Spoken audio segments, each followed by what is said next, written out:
Če smo brez karte in kompasa v gozdu, ki ga ne poznamo prav dobro, se nam kaj lahko zgodi, da se bomo izgubili.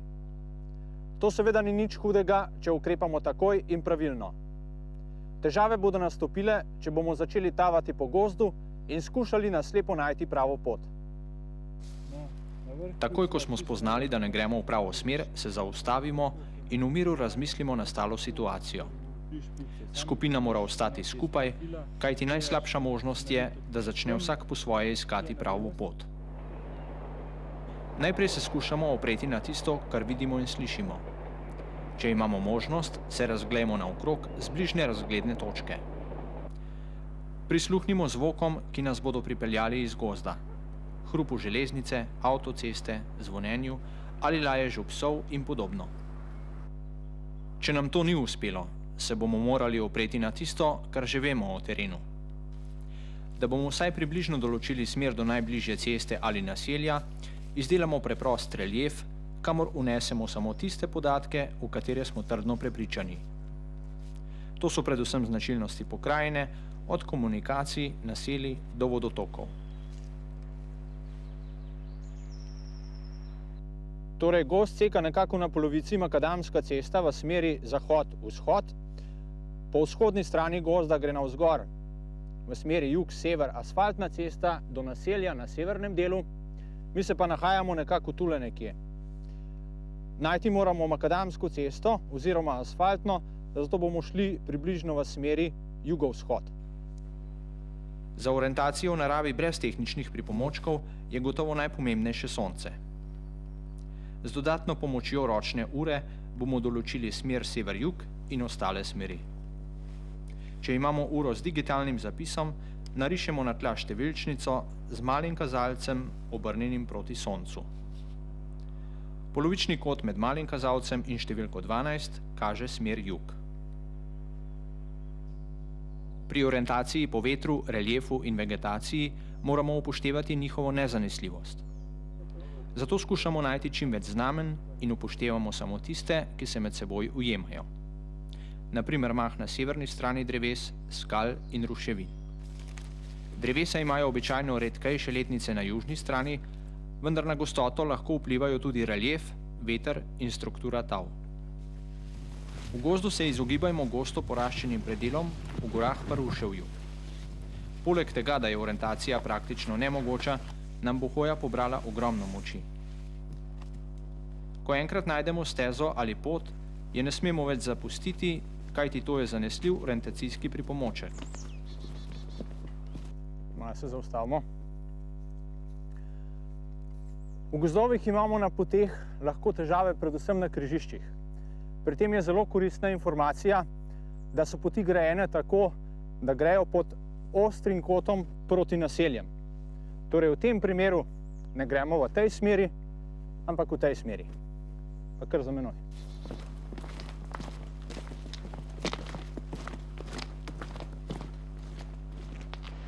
Ob vodotokih se nikoli ne spuščamo čisto do vode zaradi poraščenosti, niti ne gremo v ozke soteske, ker bomo lahko naleteli na neprehodna korita z brzicami. Na povratku v dolino po brezpotju se čim dlje držimo grebenov. V grapo se spuščamo samo, če jo vidimo do dna. V alpskih dolinah ledeniškega izvora so običajno tik pred koncem neprehodni navpični skoki. Če se prezgodaj spustimo v grapo, nas čaka utrujajoča pot nazaj navzgor. Kadar bomo imeli težave z orientiranjem, bodo razmere vedno drugačne, kar zahteva iznajdljivost in izkušnje. V izogib takšnim situacijam sta kompas in topografska karta še vedno najboljša pripomočka, v gorah pa tudi višinomer.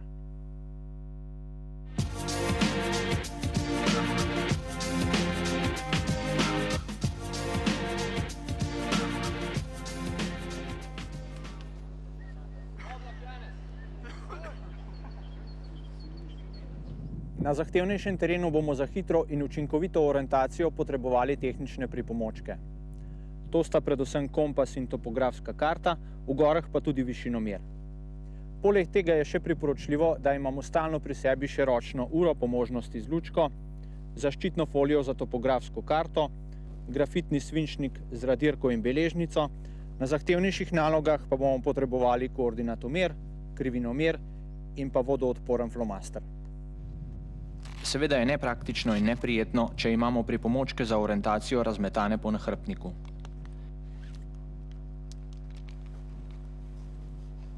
Zato je dobro, da vse potrebno zložimo v manjšo nepremočljivo torbico, ki jo obesimo okrog vratu, preko ramen ali za pas. Zraven imamo lahko še denar in osebne dokumente. Tako se zavarujemo tudi za primer, če izgubimo nahrbtnik.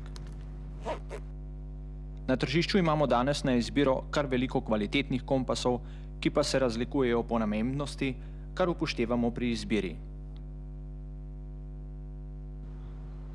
Kompas model 53 je zelo natančen s stopinjsko in tisočinsko razdelitvijo vetrovnice. Ob straneh imamo milimetrsko merilo, preko vizirja na pokrovu pa lahko določamo razdaljo do objekta. Za praktično uporabo na terenu je slaba stran, da se igla počasi umirja in zatika, če kompasa ne držimo vodoravno. Novejši kotomerni kompasi s plastičnim prozornim podstavkom so lahki, zanesljivi in še vedno dovolj natančni za osnovno orientiranje. Ker je v vetrovnici tekočina, se magnetna igla hitro umiri in ne zatika, tudi če kompasa ne držimo popolnoma vodoravno. Vetrovnica naj bo prozorna z vzporednicami na dnu gibljivega ohišja, ki nam bodo v pomoč pri orientaciji in pri merjenju naklonine.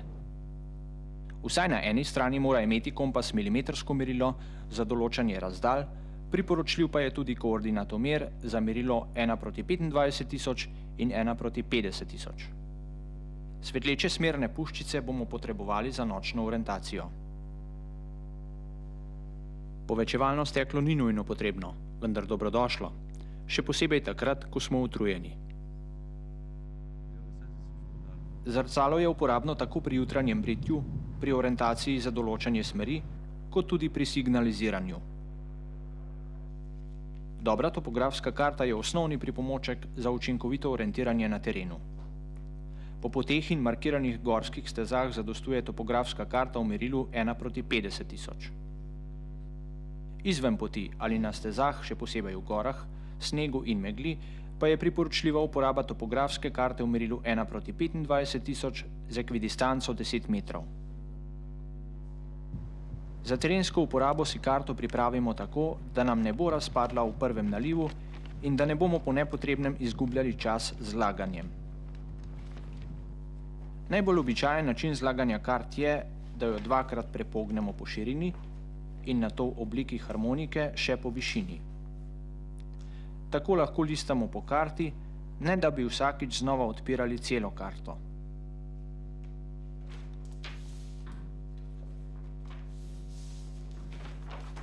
Za zahtevnejše naloge karto 4-krat prepognemo po dolžini in 4-krat po širini.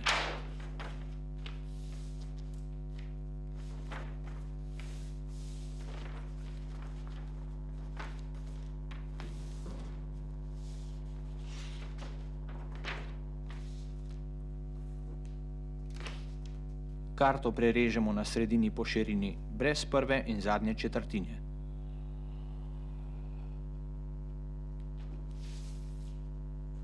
Nato jo zložimo najprej po višini in nato še po širini. Listanje je možno po celi karti vse smeri, ne da bi jo razgrnili v celoti. Tako zložena karta zavzame izredno malo prostora in jo lahko shranimo tudi v prsnem žepu. Zaradi umazanije, potu in padavin topografsko karto na terenu zaščitimo s prozorno, nepremočljivo folijo. Pri tem karto prepognemo na tisto stran, ki jo trenutno potrebujemo.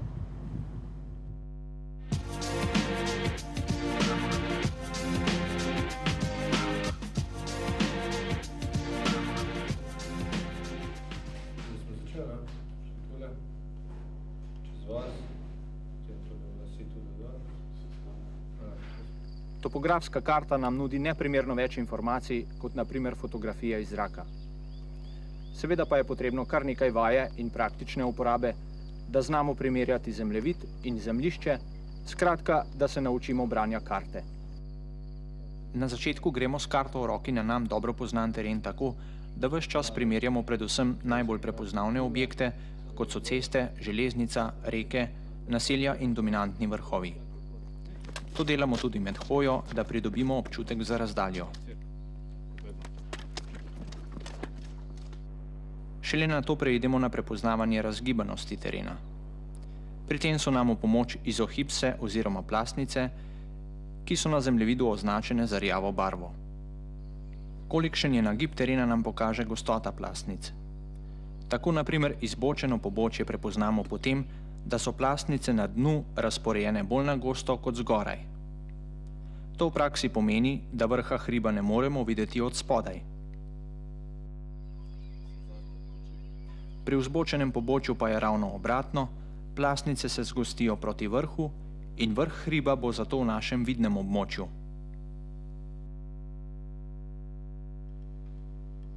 Zelo dobro vajo za razumevanje reljefa lahko opravimo doma za mizo. Na fotokopijo topografske karte z rdečim svinčnikom potegnemo črte po grebenih in z modrim po dolinah.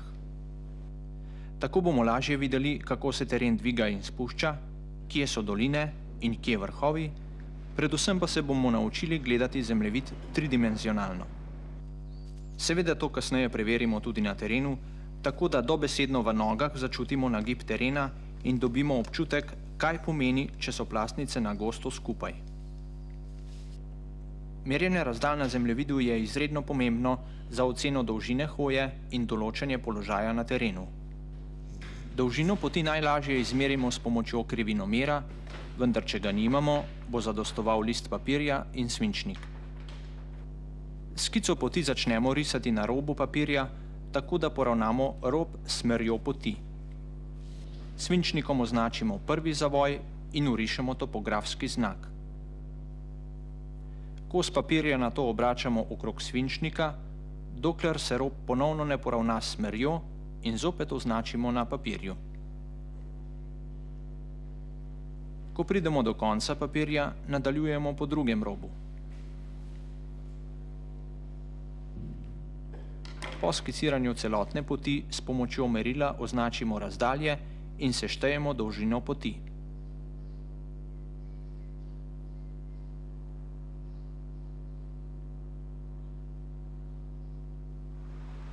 Za gorski svet je priporočljivo, da si izdelamo tudi profil, ki nam nazorno predstavi oblikovanost terena v določeni smeri. Na karo papirju vrišemo vsako točko v merilu z nadmorsko višino in jih seveda med seboj povežemo.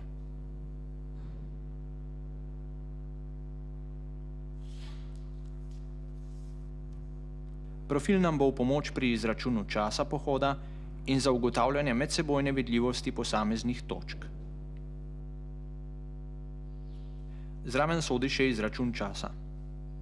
Poleg natančnih formul obstaja preprost način, kjer pravilo predvideva srednjo hitrost hoje po ravnem terenu 5 km/h, čemur dodamo 30 minut za vsakih 300 višinskih metrov vzpona. Pri sestopu po zmerni strmini odštejemo 10 minut za vsakih 300 višinskih metrov in na sestopu po strmih pobočjih prištejemo 10 minut.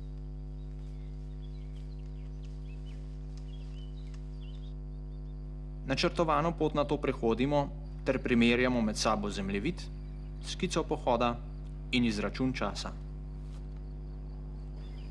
Cilj uporabe topografske karte na terenu je, da v vsakem trenutku znamo pokazati na zemljevidu našo stojno točko. Zato karta ne sodi v žep, ampak jo ima en član skupine stalno v roki ter preverja teren, karto in smer pohoda.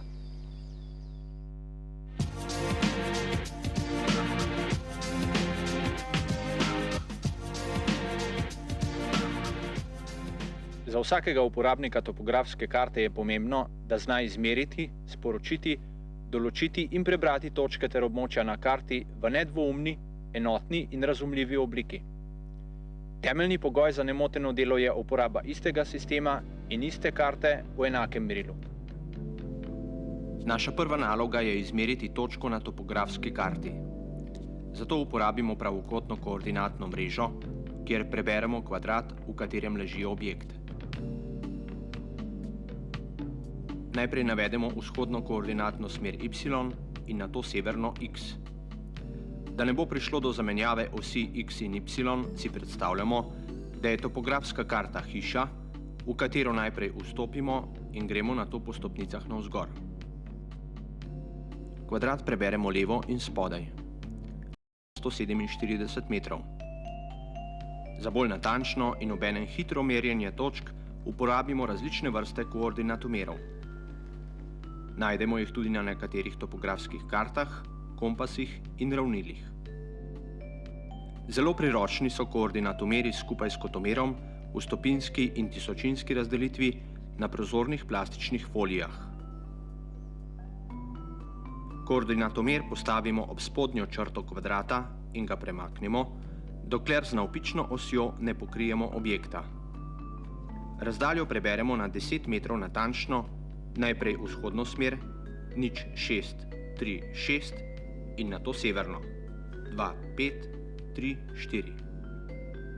S 25 smo označili kilometre in s 34 340 metrov. Uporabljamo vedno enako število mest za vzhod in sever.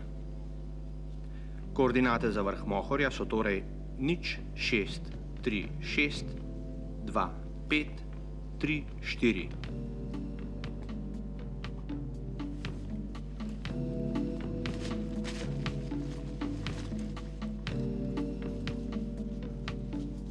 Drug način določanja točke je s pomočjo orientirja, smeri in razdalje. Tega uporabljamo v primerih, ko delujemo dlje časa na istem območju, na primer na opazovalnicah in podobno. Najprej se dogovorimo za orientir, ki bo naša osnovna točka na karti. Če delamo na širšem območju, si jih lahko določimo tudi več. Če želimo določiti točko A, je postopek naslednji. V orientir 1 zapičimo z buciko ali iglo sredino kotomera in začetek merila za merjenje razdalje. Potem poravnamo kotomer s severom, tako da je rob kotomera vzporeden s koordinatno mrežo. Na koncu potegnemo merilo do točke A in sedaj lahko preberemo najprej azimut v stopinjah ali tisočinkah. V stopinjah je 338 in tisočinkah 60,00. Sledi še razdalja 12,6 cm, kar pomeni na karti v merilu 1:25.000 3150 metrov.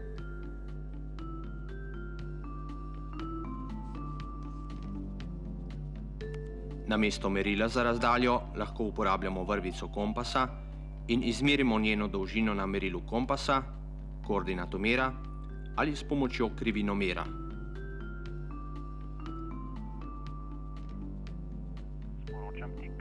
Na koncu si še enkrat oglejmo, kako poteka postopek določanja točke s pomočjo znanih koordinat. Najprej poiščemo kvadrat in nam položimo koordinatomer. Nato izmerimo vzhodno razdaljo v metrih, ter na koncu izmerimo severno razdaljo prav tako v metrih.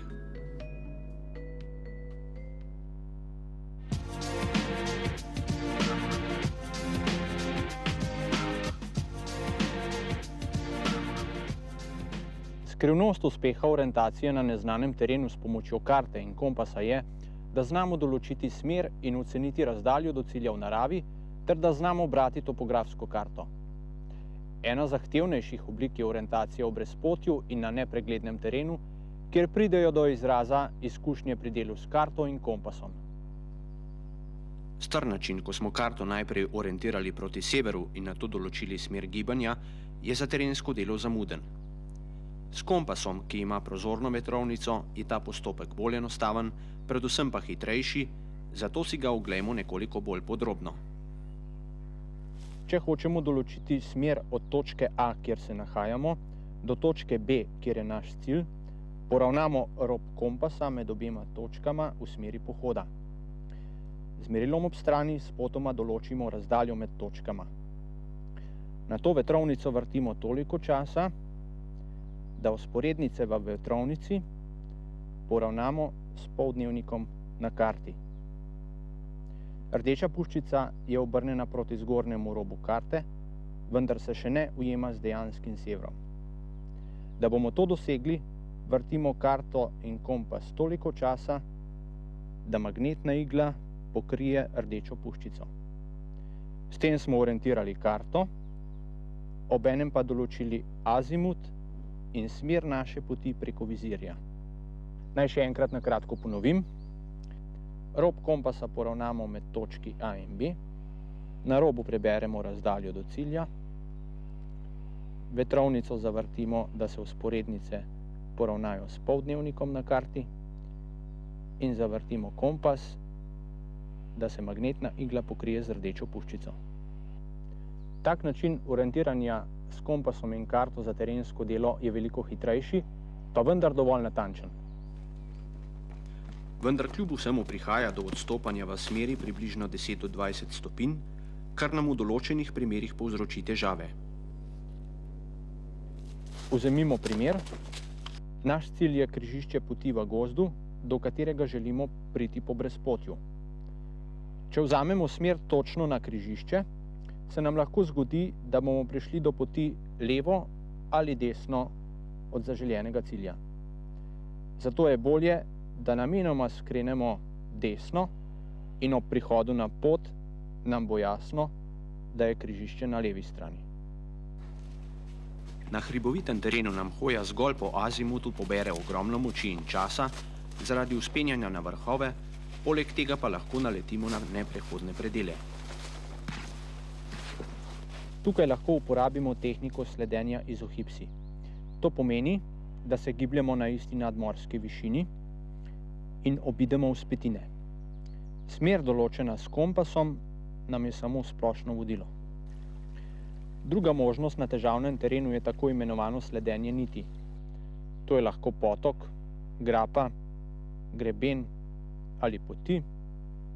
Skratka, reljefna značilnost, ki nam pomaga na poti do cilja. Če nas nit ne pripelje do cilja, si izberemo takšno, da nas bo pripeljala vsaj zelo blizu, preostanek poti pa zaupamo kompasu.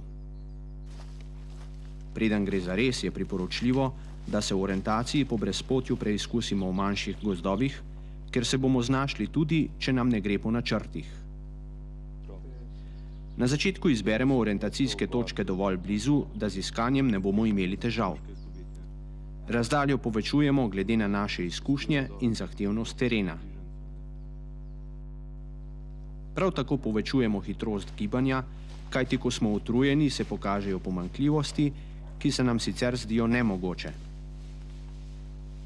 Pri orientaciji nikoli ne moremo vedeti za vse dejavnike, kot so težaven teren, gosta poraščenost in druge ovire, ki nam lahko povzročajo težave. Čim več izkušenj na neznanem terenu so najboljša šola, za vsakega vojaka pa pogoj, da sploh lahko opravi nalogo.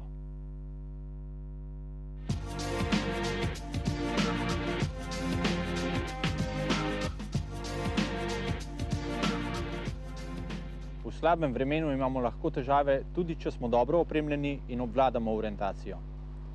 Zagodejo nam lahko malenkosti, ki smo jih ob lepem vremenu prezrli. Ena od teh je ustrezna priprava karte, če želimo na njej orisati pot ali taktično situacijo. Za vsak pohod ali nalogo si bomo namreč težko privoščili novo barvno topografsko karto. Karto imamo stalno v nepremočljivi foliji ali ovitku, o tem smo že govorili. Na folijo sicer lahko rišemo, vendar bomo na terenu imeli težave z brisanjem, dež in znoj pa bosta uničila skico. Koristen pripomoček nam bo lepilni trak, ki ga pred odhodom na teren navijemo na vodoodporna flomastra. Tako imamo stalno pri roki podlago za skiciranje poti ali taktične situacije.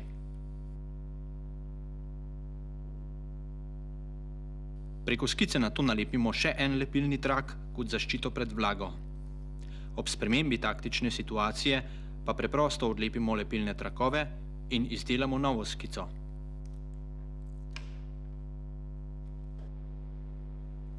Kadar smo izpostavljeni hudim fizičnim in psihičnim naporom ali ob pomanjkanju hrane, pijače ter spanja, bomo imeli med drugim težave tudi pri zelo preprostem pravilu, kot je merjenje razdalj. Da si delo olajšamo, uporabimo trikotnik za preračunavanje. Če želimo na primer določiti dejansko razdaljo v naravi s pomočjo topografske karte, pokrijemo črko N in dobimo formulo za izračun. Na isti način pridemo tudi do ostalih podatkov. Po noči in v megli merimo razdaljo s parnimi koraki. S pomočjo tabele določimo število parnih korakov preko dolžine parnega koraka in razdalje, ki smo jo izmerili na topografski karti. V zadnjem času imamo kompase v takšni ali drugačni obliki že kar na ročni uri. Z nekaj vaje tudi ti omogočajo zanesljivo orientacijo v naravi. Kdor je veliko v naravi v vseh vremenskih razmerah, ima ročni kompas stalno pri sebi. Zato si oglejmo enega od načinov uporabe skupaj s topografsko karto. Ročno uro položimo na topografsko karto v smeri našega pohoda tako, da je kompas na koordinati smer sever-jug. S karto in kompasom, ki jo držimo v višini prsi, se obračamo toliko časa, da magnetna igla pokrije poldnevnik. V tem trenutku nam magnetna igla kaže smer sever-jug, jermenček pa smer našega pohoda. Ta način seveda ni najbolj natančen in je primeren za bolj izurjene in še to na krajših razdaljah. Na pohodih v bojni situaciji, še posebej po noči, pri vodenju ne moremo ves čas gledati topografske karte. Zato si smer pohoda predhodno orišemo po krajših etapah. V nočnem času se zaradi lastne varnosti na vsaki etapi pokrijemo s pelerino in si natančno ogledamo karto ter določimo smer. Med etapami nato hodimo po spominu s pomočjo kompasa. Ker je zato potrebno veliko vaje, takšen način orientacije urimo najprej v dnevnih pogojih. Na vsaki točki je pritrjen samo del topografske karte, ki si jo ogledamo in nato pustimo na točki. Izurjen poveljnik oddelka, voda in tudi čete, še posebej v gorskih enotah, se mora znati orientirati hitro, z minimalno opreme v vseh pogojih. Še tako dobra taktična izurjenost in opremljenost nam ne pomaga, če se izgubimo že na poti do tja, kjer naj bi nalogo izvedli.